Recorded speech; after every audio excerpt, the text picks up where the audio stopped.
Professor Skinner, we're here today to talk about verbal behavior, the book by that name and the behavior of that name. Your book, Verbal Behavior, in which you set forth a behavioral account of language, strikes me as one of the great theoretical works of 20th century science. Certainly the most important treatise on mind since the great British empirical philosophers, Locke and the rest, had their say on the topic. Do you object to my calling verbal behavior a treatise on mind and human understanding, terms borrowed from philosophy? I don't think so. It certainly is a book about how we talk about behavior and our own behavior. And the concept of mind could never have arisen until we reached the point at which we talked about what we were doing.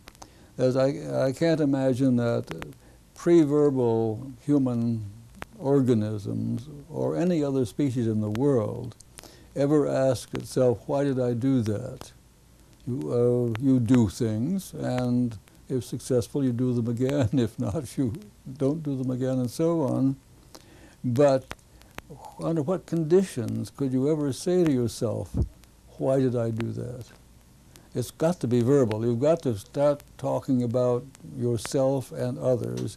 Now, the first answer to that question, I think, must have come from noticing something inside your body as you were behaving.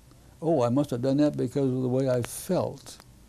I think it was only, my guess is it would be when histories began to be written that you began to see sequences of events in which something else might explain the behavior, namely something that already happened.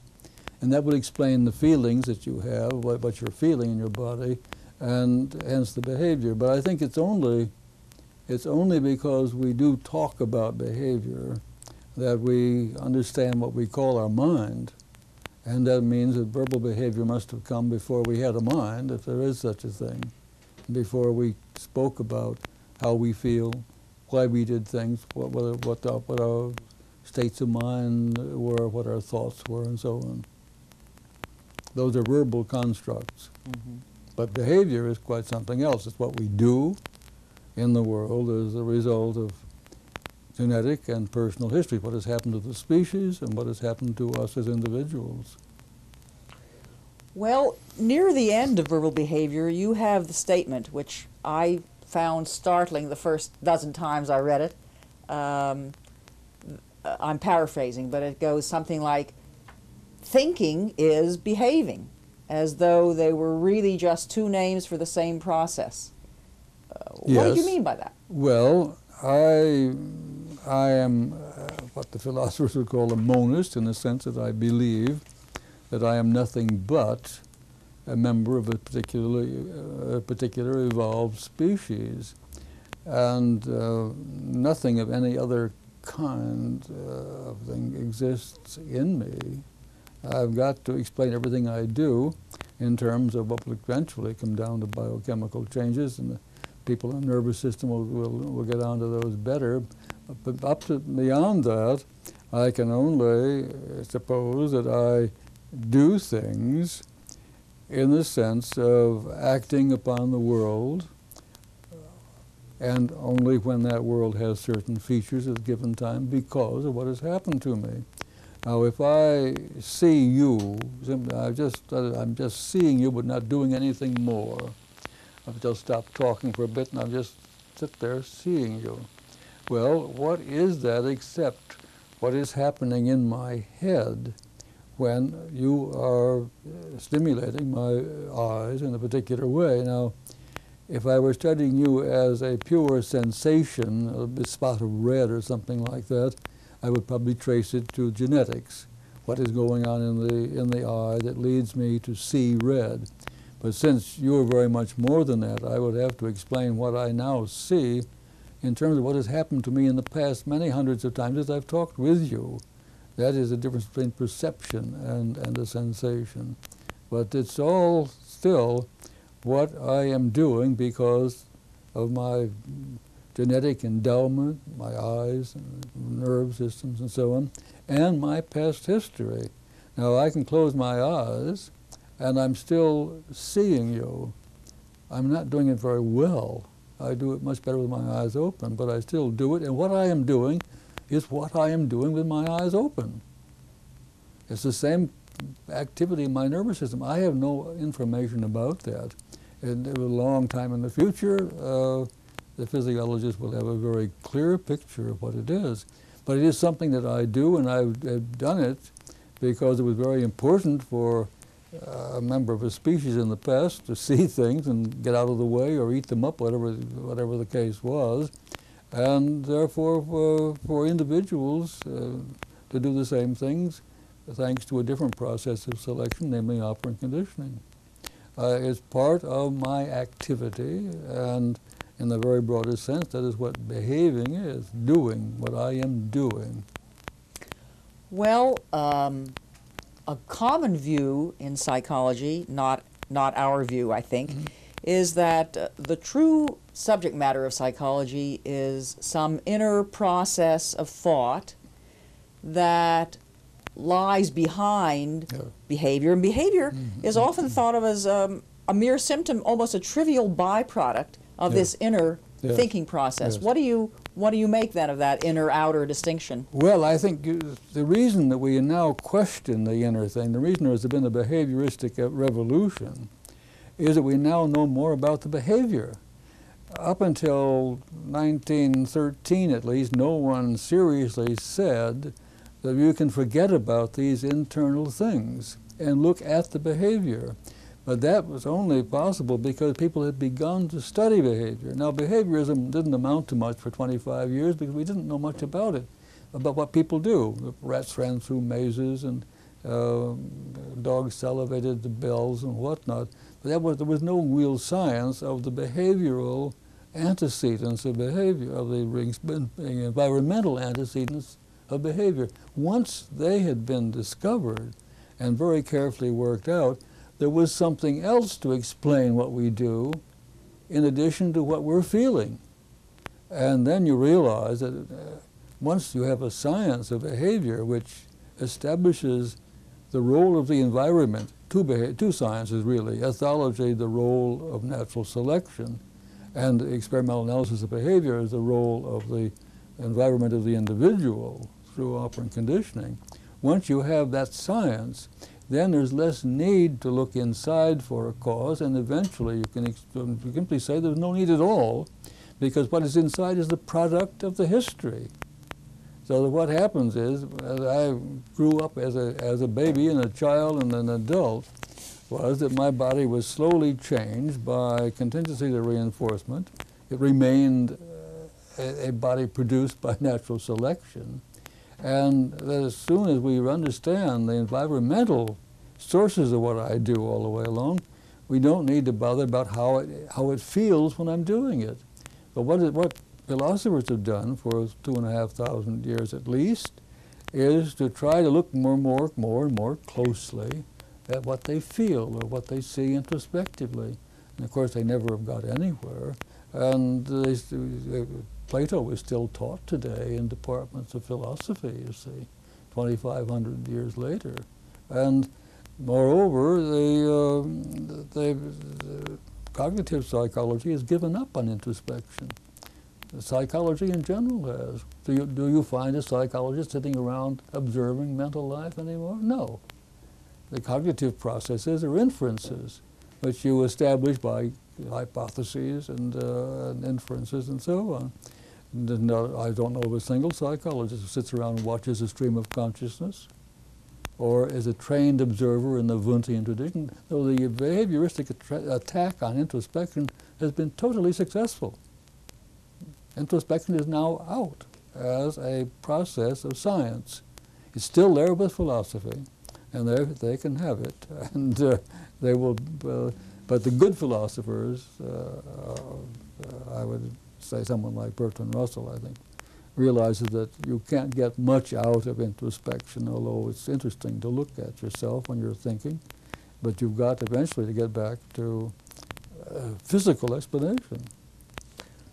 You say look at yourself when you're thinking. I mean, you, I think, of all people in psychology, have been a paragon of what can be accomplished, what one can accomplish with themselves when they look at themselves. I mean, you are always, it seems to me, analyzing your own behavior and trying to plan your environment to get maximum production and enjoyment out of your life. Well, yes, because it's not that I want to find out how to think better. I find out under what conditions do I think better. And that's very different. What is left to me at 84 is very little, except to go on with what I've done. The thing I enjoy most is thinking. When I'm at my desk, when I'm not eating too much or too tired talking to people and so on, at my desk, I'm never happier. It is just a wonderful state to be in, especially when the sentences do come out and so on and so on.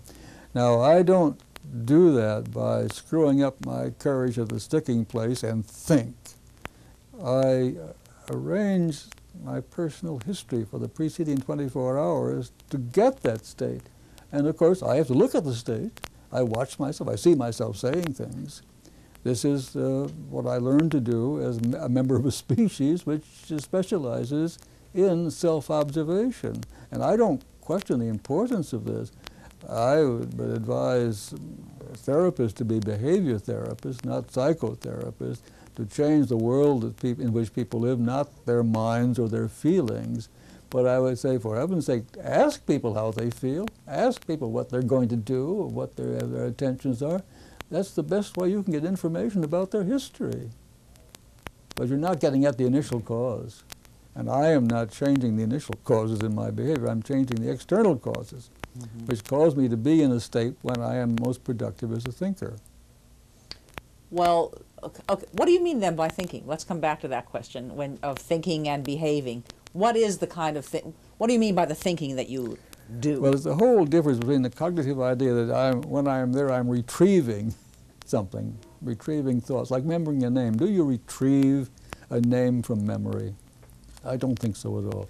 When you go through the alphabet to prompt yourself, you work to get the name to come. But you don't go like in a filing cabinet and pull it out, or go dial a computer and have it appear on the screen. You don't retrieve. The whole idea that retrieving information that the cognitive psychologist talks about is ridiculous. We don't retrieve. We try to create conditions in which something happens. And when I'm writing a paper, I have an outline, a topic, and I have a lot of other things all arranged in a useful file and so on.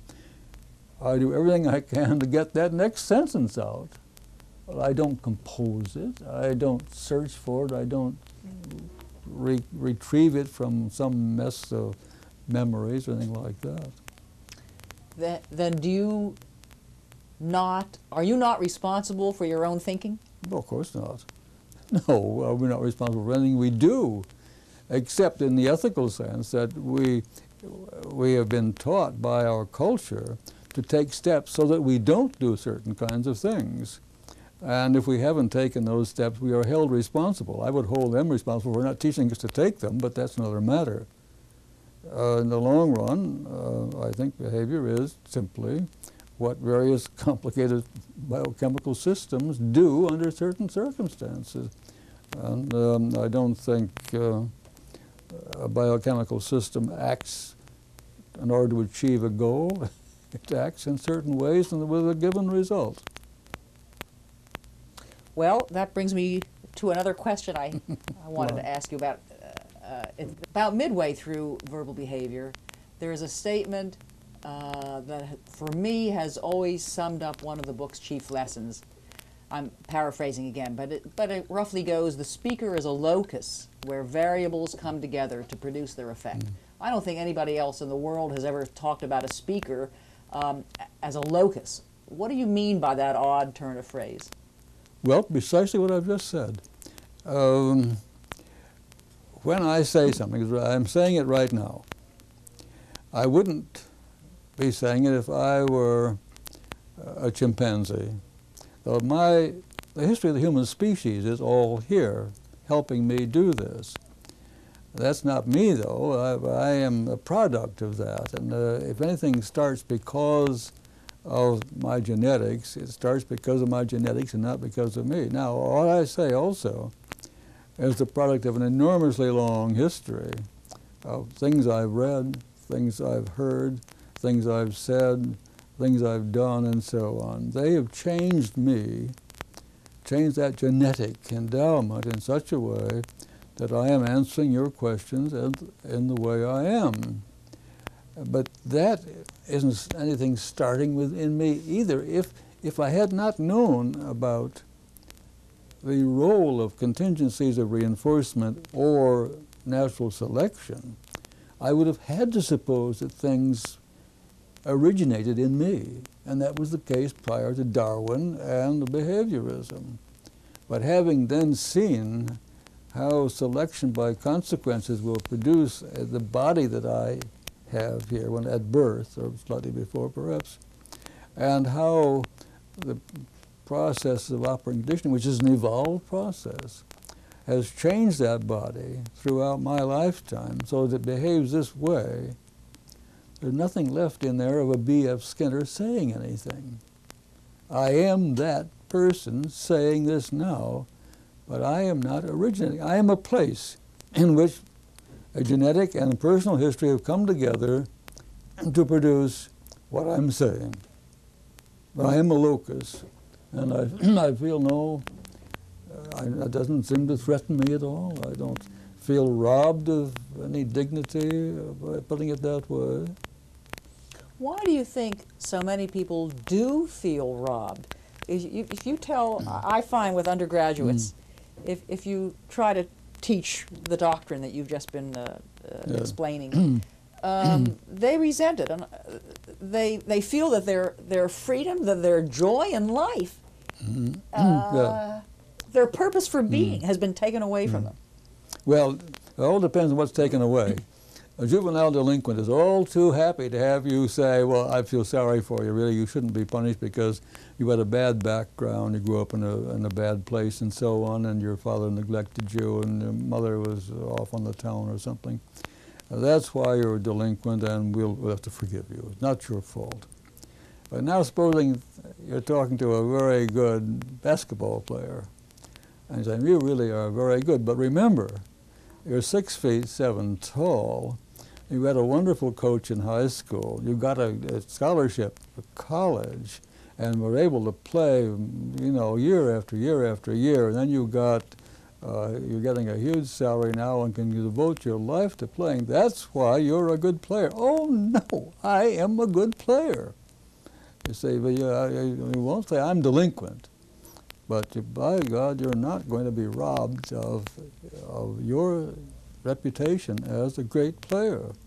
I think there's something inconsistent there, and I think the way to straighten it out is either to hold everyone responsible for what they do and give everyone credit for what they do. And I don't think we're willing to do that.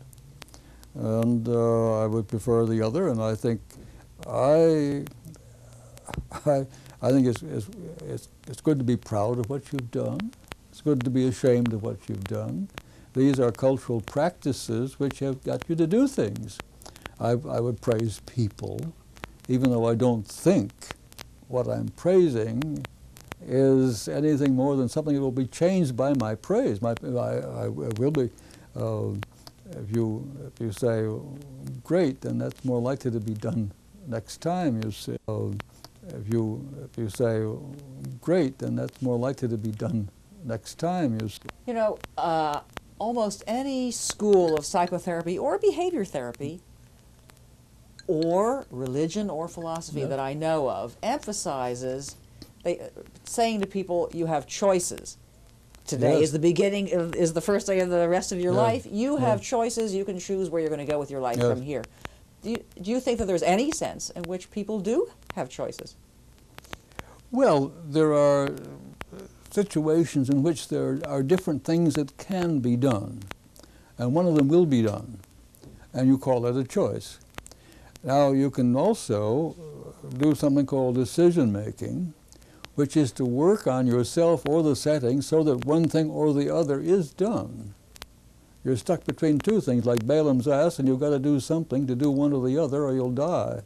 And so you fiddle around with this bag, this one over here looks better, I like to go, I'm right-handed, I'll go to the right, or you'll do something that gets you to respond. And you say, I decided what to do and I made my choice.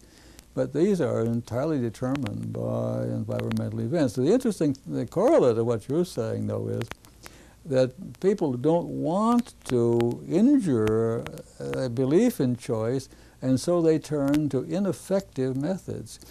Teachers don't want to teach because that injures the students' creative learning. This goes way back, Comenius, back 300 or 400 years ago. The more the teacher teaches, the less the student learns. But you want students to learn, so you mustn't teach. That's Carl Rogers said as much as that. In his own field, he said as much as that, too. You want the individual, the client, to be the one who will come up with a solution. If you give him the solution, you've robbed him of the ability to find it for himself. This is true of all claims for creativity and so on. If you show an influence, oh yes, he was influenced by so, then you've robbed him of some originality. You see, we try so hard to keep that imagined inner entity or ego working in a given way. I mean, we don't want to take credit away, and my book, Beyond Freedom and Dignity, was a demonstration of how much damage that has done to our cultures. How do you explain the fact that people don't do what they're told to do? They have to, in some sense, find their own solution. Oh, well, first of all, make the distinction between rule-governed and contingency-shaped behavior. Teachers construct situations in which students do things for irrelevant reasons because later on they will do them and get good reasons to follow. So that it's a matter really of priming the behavior which is then truly taken over. Now, that can be done in a school, and if the school builds up behavior which does pay off in the world at large, it's a good school. And so you teach people to analyze situations, describe them, extract from them rules to follow, then the consequences follow too, and from that point on, you have originated something in the sense that you have got yourself to do something that did pay off. But how many people know how to find rules from the contingencies they face? So that should be taught. But it's not teaching creativity, it's teaching the manipulation of a world verbally, which then leads to action, which is then followed by consequences. So you always come out with a behavior followed by consequences, or you haven't got anywhere. If you're just following rules is nothing. When you don't like to follow rules, I don't like to follow rules. But if somebody tells me to do something and I do it and consequences follow, I may even say thank you for telling me. I think this is a crucial topic in current behavioral thinking and research and theorizing, so I'd like to spend a little more time on it. What do you mean by a rule? You've introduced the distinction between rule-governed and contingency-shaped behavior.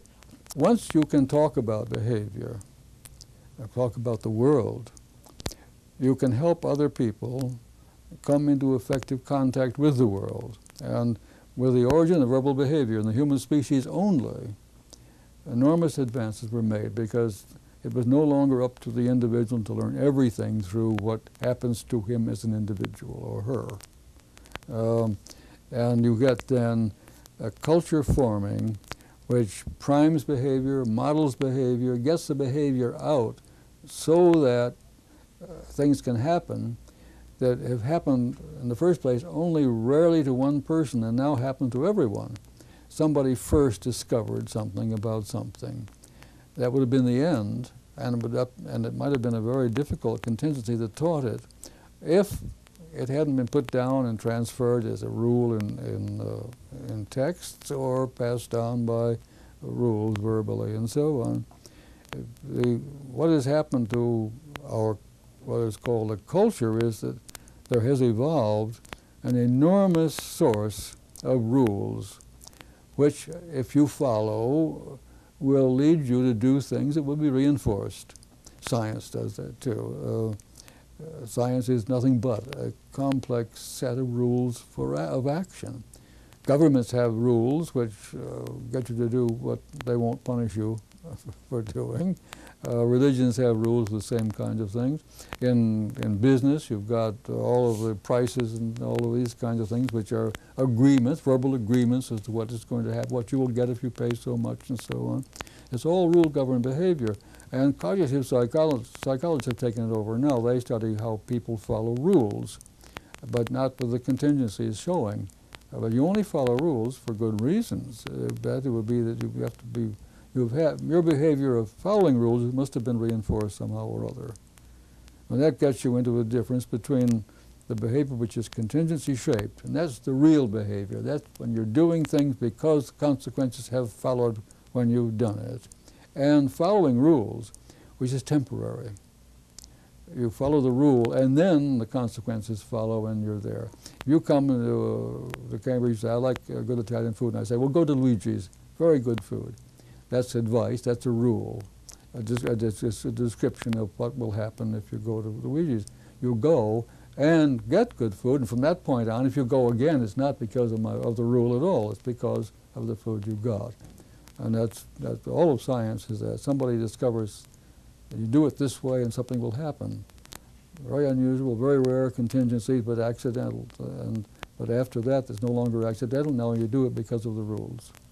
It's all in my book on verbal behavior, but I didn't get it out quite that far. Mm-hmm.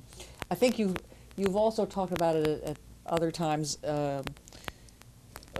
Book learning versus practical behavior.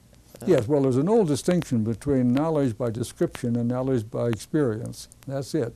Knowledge by description is rule-governed knowledge. Mm-hmm. You do things because the consequences have been described, mm-hmm. and that's what cognitive science, the cognition in cognitive science is knowledge by description. They describe settings, what would you do, and so on. Mm-hmm. But knowledge by experience is operant conditioning. That's what changes take place in an organism when contingencies have been imposed mm-hmm. to produce it, mm-hmm. produce the behavior. We've all seen kids so commonly, and I've occasionally seen it in my adult friends as well, where you start to show them how to do something, and they say, don't do it for me, I'll do it myself. Yes, exactly. Why? Well, because they would prefer, it's more fun to be contingency shaped than to follow rules. Think of how much we tell kids to do. If you clean your teeth this morning, go clean your teeth. Now sit down. Don't wash your hands and so on. We boss them around where no good contingencies do follow. Teeth wasn't bothering him at the moment, or the hands weren't interfering with eating and all of this. So that we have a burden of just too many rules which are followed with nothing else happening to reinforce following them. And so we attack those who give us the rules. I've been supplying you with prompts for your verbal behavior, but there must be things that you would like to share with us that I have failed to prompt. So what else would you like to tell us about that has to do with verbal behavior? Well, I suppose if you allowed me, I would get around to my battle with the cognitive psychologist, because it is essentially verbal. It's concerning verbal behavior. They have given up on behavior as a function of the setting and what has happened in the past to talk about verbal behavior. You describe settings and you ask them to say what they would expect to happen, what they would intend to do, and so on. Now, I think that's moving right into the field of verbal behavior and forgetting all about what the operant people study, which is real situations and real behavior. And that reminds me now, they're giving me a free rein here, of another very important point. Many people, especially the animal activists now, are saying, you can do all of these experiments with human beings, why do you have to use animals? My answer to that is absolutely the opposite. You can't do these experiments with human beings. You must do them with animals or with nonverbal human beings, of which you don't have many, unless you work with very small children or very atypical people.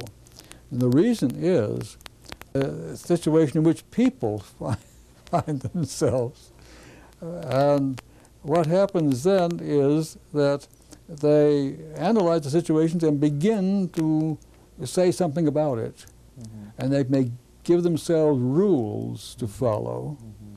And then what they do from that point on is a response to the setting you have created and to the rules they have created for themselves.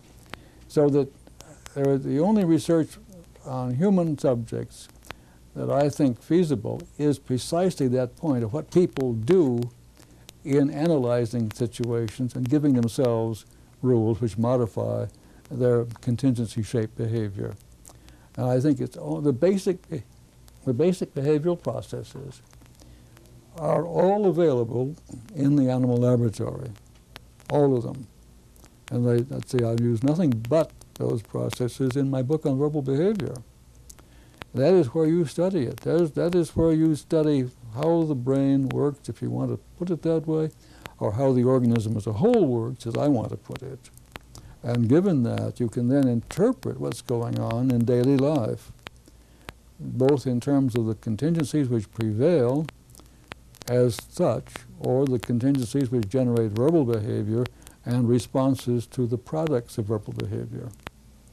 I think it's a very important point. Only the animal laboratory, really, can get down to the basic processes of behavior.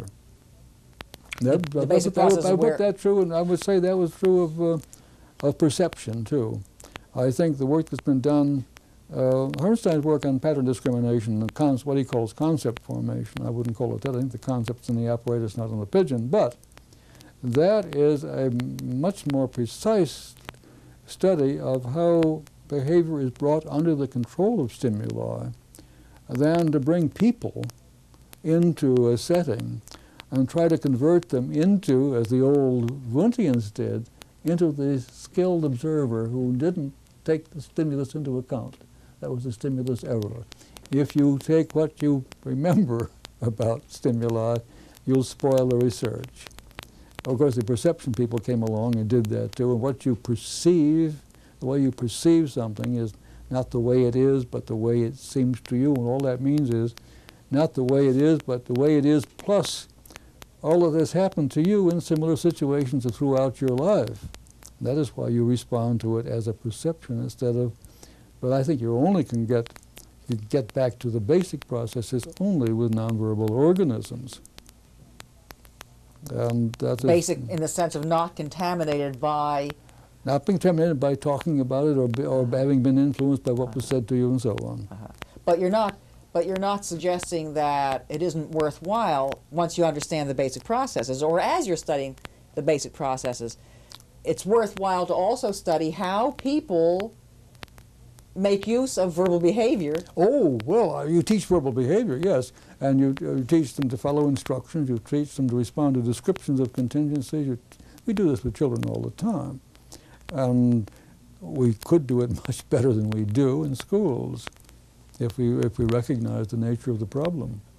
You call it rules, other people might call some of what you've talked about self-fulfilling prophecy. Once you've said that something, then you do it that way because you've said so. Well, that would be an example. I don't like the word rules, but what I really mean is verbal behavior controlled behavior, but that's a little awkward. And I'm settling for rules just as a standard term. There's a whole field of psychological research on what's called problem solving or concept formation. You know, people are shown cards with curly lines or straight lines and red borders or blue borders and so on. What people do in trying to identify the critical features of the stimuli is often called hypothesis making. Yes. How would you talk about that? Well, a hypothesis is something supposed to be inside, and I object to that, absolutely. I think The old word association is a good example. Is a very simple example. Pavlov's dogs associated the bell with the food. Not at all. Pavlov associated them. Associate means to put together. And it was Pavlov who did that. The interesting thing is that having associated the bell with the food, the dog begins to respond to the bell. Now that is not association by the dog, it's associated by Pavlov. The same thing is true of concept formation. The various Ernstein's experiment, very fascinating experiment. You show a pigeon hundreds of slides, in some of which there are people, and in others not. And in a surprising short time, the pigeons will respond in one way to a slide with a person in it, and another way to a slide without. Now, it's a mistake to say, though, I think, that the pigeon has acquired the concept of person. The concept is in the apparatus. The concept was formed when you reinforced responses to slides with people and extinguished responses to slides without people. You formed the concept. The remarkable thing is that pigeons can respond in that different way, but without having a concept in the head to help them.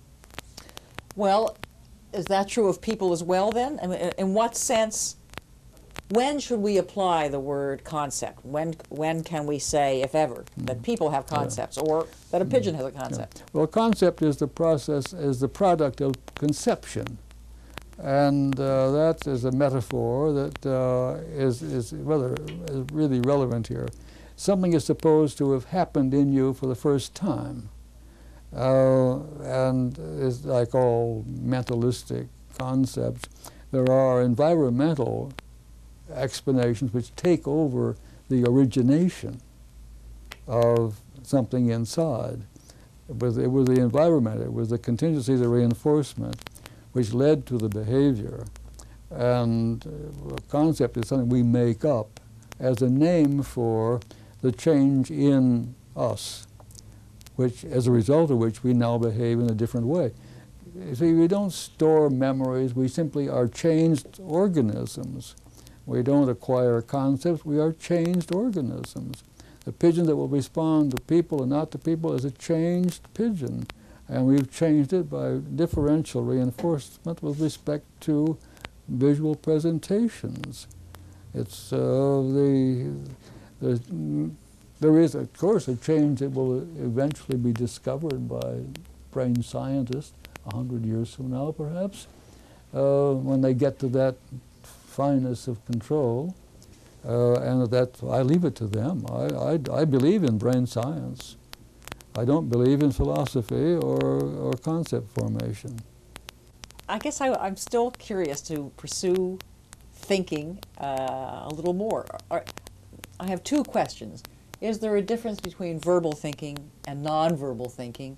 And is there a difference between human thinking and the thinking of other species?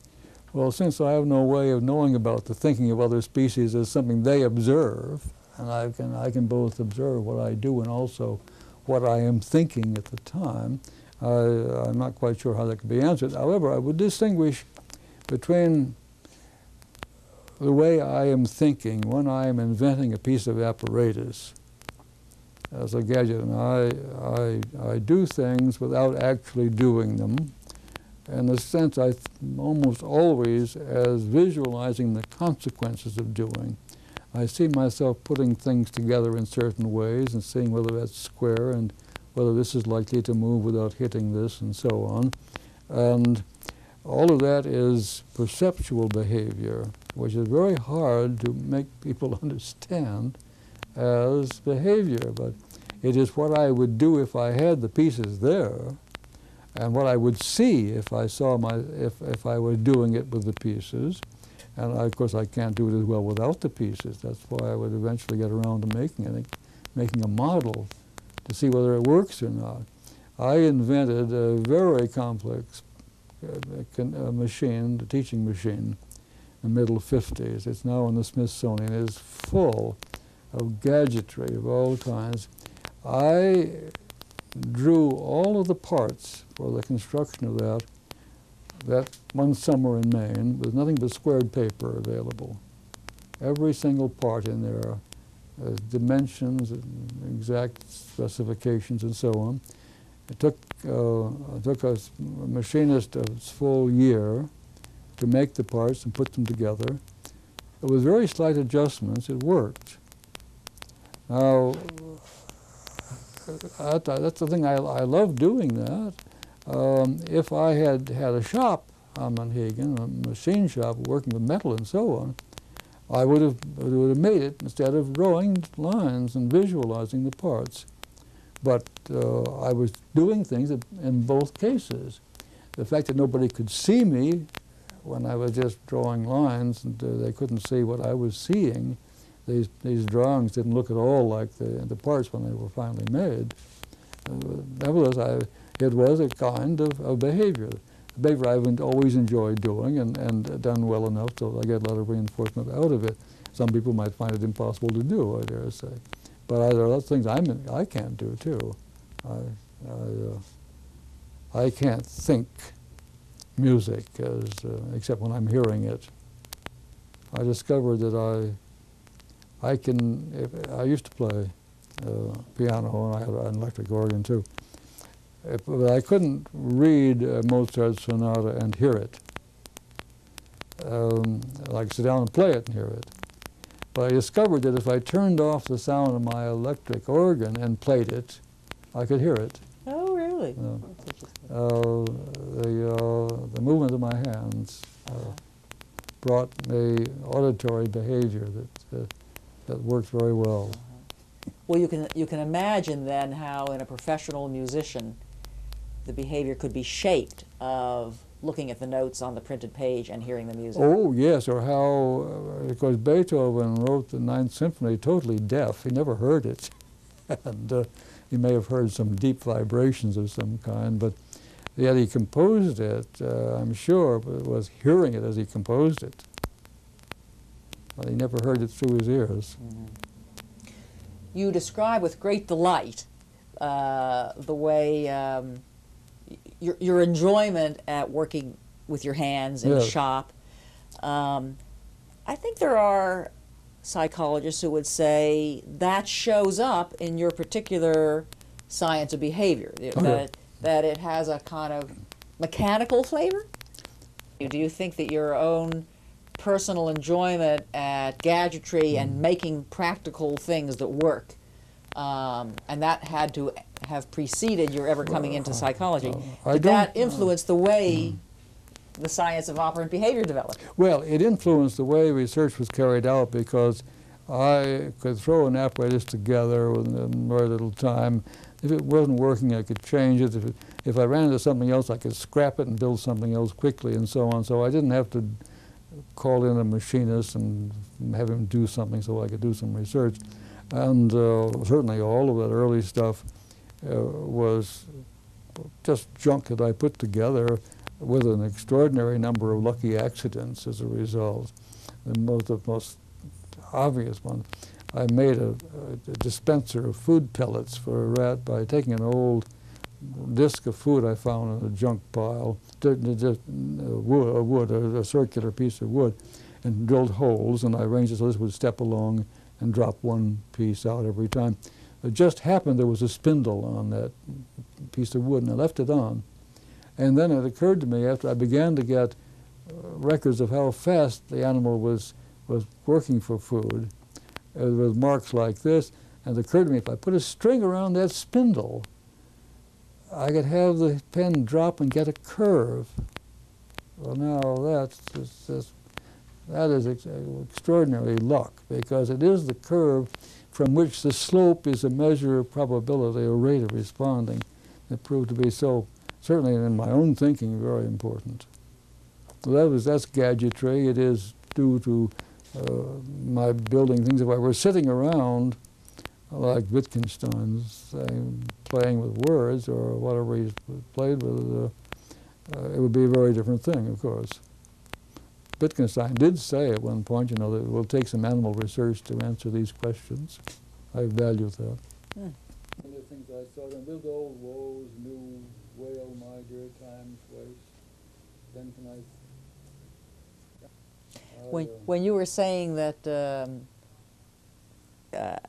there is not much use in teaching all those years of Latin to little kids, I was thinking that a grammar school system that produced Shakespeare can't be all wrong.